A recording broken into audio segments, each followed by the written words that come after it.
Most welcome to all of you in this class. Today we have started tense. We know about of the tense. हम सभी जानते हैं कि क्रिया के करने में जो समय लगता है उसे हम क्या कहते हैं? काल कहते हैं। क्या कहते हैं? काल कहते हैं या टेंस कहते हैं। तो क्रिया के करने में जो समय लगता है उसे हम काल कहते हैं।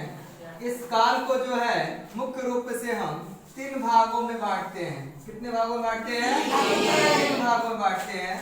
पहला जो है उसको हम कहते हैं प्रेजेंट टेंस। पहले वाले कहते हैं प्रेजेंट टेंस और सेकंड वाले को कहते हैं पास्ट टेंस और थर्ड वाले को कहते हैं फ्यूचर टेंस। क्या कहते हैं? Future tense. अब हम आते हैं और बात करते हैं प्रेजेंट टेंस के बारे में। तो प्रेजेंट टेंस के विषय में हम जानते हैं कि जो क्रिया वर्तमान में हो रही है उसे हम प्रेजेंट टेंस में समझते हैं। जो क्रिया वर्तमान में चल रही है उसे हम क्या कहेंगे? प्रेजेंट टेंस कहेंगे। प्रेजेंट टेंस को समझने के लिए सबसे अच्छा उपाय है, जैसे कि मैं अभी पढ़ा रहा हूँ आप लोगों को, यह क्या है? प्रेजेंट टेंस में मैं आपसे बात कर रहा हूँ, मैं आपसे बोल रहा हूँ, आप लोग खेल रहे हैं, वे लोग भाग रहे हैं, हम लोग खेलते आ रहे हैं। ऐसी जो भी क्रिया आती है वह क्या कहलाती है? प्रेजेंट टेंस में ही कहलाएगी। किस क्रिया में कहलाएगी? प्रेजेंट टेंस में कहलाएगी। प्रेजेंट टेंस को भी हम चार भागों में बांटते हैं, जिसमें पहला है आपको simple present tense. Simple present tense, इसको हम कहते हैं प्रेजेंट इंडेफिनिट टेंस और इसका दूसरा नाम क्या है? Present indefinite tense. Second number है आपका, इसका दूसरा भाग है, उसको कहते हैं हम लोग present continuous tense. Present continuous tense, इसको और हम लोग कहते हैं present progressive tense. Present progressive tense और इसका तीसरा नाम है present continuous tense, present progressive tense और एक दूसरा इसका नाम है जिसको कहते हैं प्रेजेंट इम्परफेक्ट टेंस। तीसरे को हम कहते हैं प्रेजेंट परफेक्ट टेंस। क्या कहते हैं? Present perfect tense. और नंबर 4 जो आता है उसको हम कहते हैं present perfect continuous tense. Present perfect continuous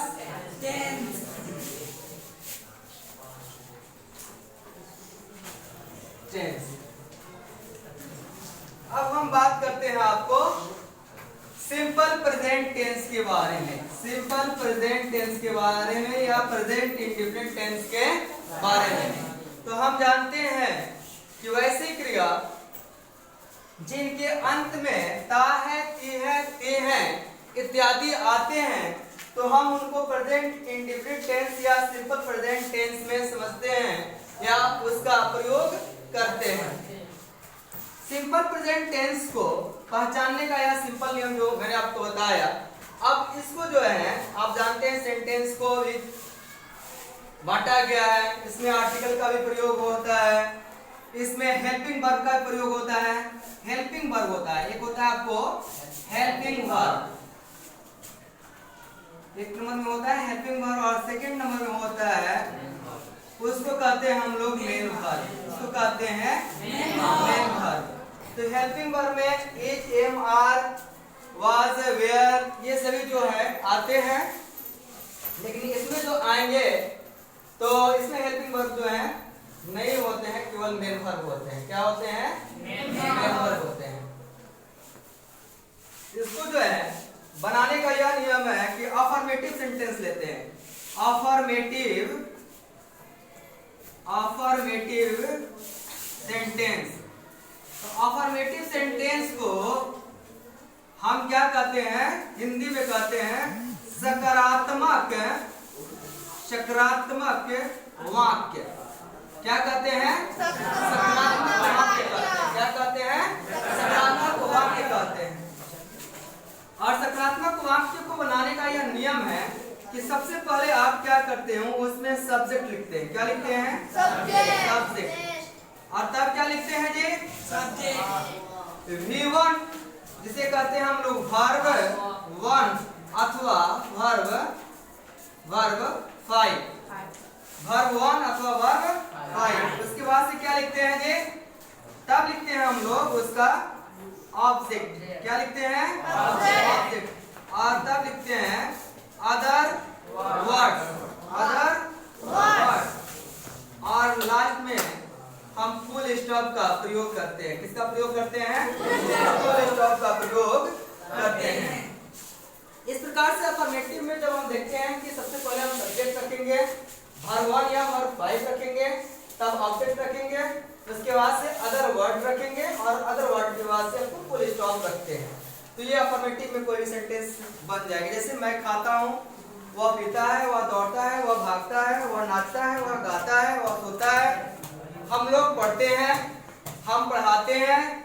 ऐसे कोई भी सेंटेंस आए, किसी भी प्रकार के वाक्य आते हैं तो हम उनको अफर्मेटिव में बनाते हैं। जैसे आपको अभी मैं पढ़ा रहा हूँ तो इसको हम कहेंगे कि अभी कि मैं पढ़ाता हूँ, या इसमें किसमें आएगा तो सिंपल प्रेजेंट टेंस में आएगा। मैं पढ़ाता हूँ तो सिंपल में हम बोल देंगे आई टीच। क्या बोलेंगे? I teach. क्या बोलेंगे? I teach. मैं पढ़ाता हूँ। अब इसमें एक और चीज ध्यान देने की आवश्यकता होती है कि आई, वी या अन्य के साथ जो भी प्लूरल नंबर आते हैं उनके साथ जो है मेन वर्ब को ही रखते हैं। किस वर्ब को रखते हैं? मेन वर्ब को ही रखेंगे। बाकी सबके साथ जैसे ही, सी, इट और निम के साथ उसके लास्ट में, उस क्रिया के लास्ट में एस या ईएस जोड़ लेते हैं। क्या करते हैं? एस या ईएस को जोड़ देते हैं, जिससे वह जो है क्या होता है, सिंगुलर नंबर में बदल जाता है या बन जाता है। तब जो है हम उसको क्या कहेंगे कि वह सिंपल प्रेजेंट टेंस में है। इस प्रकार से हमने सिंपल प्रेजेंट टेंस को इस प्रकार से हमने क्या किया कि टेंस को जो है 3 भागों में बांटा। देखा कि प्रेजेंट टेंस, पास्ट टेंस और फ्यूचर टेंस। प्रेजेंट टेंस को भी 4 भागों में बांटा, सिंपल प्रेजेंट टेंस और present indefinite tense. Second number में present continuous tense. Present continuous को ही हम प्रेजेंट प्रोग्रेसिव टेंस कहते हैं। ऐसा इसलिए आप लोग बता देते हैं ताकि भविष्य में कोई आपसे कोई बोल दे प्रेजेंट प्रोग्रेसिव टेंस के बारे में बताएं, प्रेजेंट इम्परफेक्ट टेंस के बारे में बताएं। आप अगर रटे हुए हैं या समझे हुए हैं कंटीन्यूअस कहते हैं इसको, तो आप वहां पर कंफ्यूज कर जाते हैं और उसका आंसर आप नहीं बता पाते हैं। तो इसके लिए बेटर है कि क्या देते हैं आप वहां पर कंटीन्यूअस, प्रोग्रेसिव और इम्परफेक्ट। ये तीनों जो है एक ही चीज है, प्रेजेंट कंटीन्यूअस टेंस। और थर्ड नंबर है आपको प्रेजेंट परफेक्ट टेंस।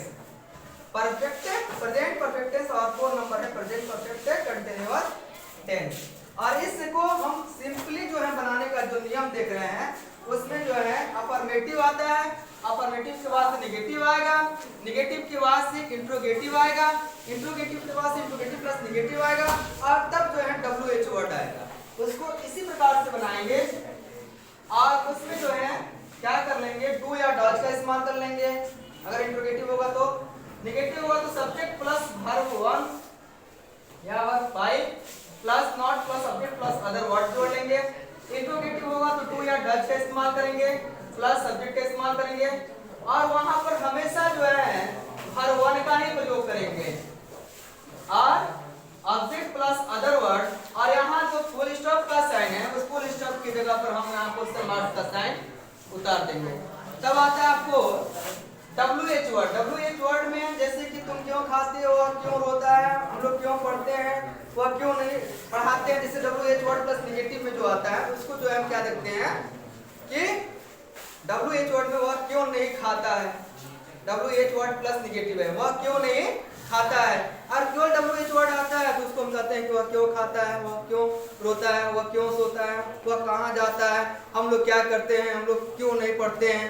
तो क्यों नहीं पढ़ते हैं तो वह निगेटिव में आ जाएगा, WH वर्ड प्लस निगेटिव में आ जाएगा। इस प्रकार से पूरी तरह हम जो है या सिंपल प्रेजेंट टेंस को आसानी से समझ सकते हैं। अब उसमें भी कुछ फिक्स होता है। फिक्स क्या होता है, आप उसको फिक्स कैसे करेंगे, जैसे आप लोगों को नहीं बताया गया होगा या बताया गया होगा, आप जान लीजिए क्वेश्चन में ग्रेजुएशन में नहीं बताया गया होगा, तो ये जान लीजिए कि जहां पर यूनिवर्सल ट्रूथ आ जाए, जहां पर यूनिवर्सल ट्रूथ आ जाए वहां हम प्रेजेंट इंडेफिनिट टेंस का प्रयोग करेंगे। जहां कमेंट्री हो रही हो वहां पर क्या करेंगे, प्रेजेंट इंडेफिनिट टेंस का प्रयोग करेंगे। जहां पर यदि आपको किसी पेपर का हेडलाइंस है तो वहां पर हम क्या करेंगे, प्रेजेंट इंडेफिनिट टेंस का प्रयोग करेंगे। इस प्रकार से एक विशेष रूल होती है, उस विशेष रूल को हम लोग याद करके आसानी से प्रेजेंट इंडेफिनिट टेंस को समझ सकते हैं। Thanks a lot.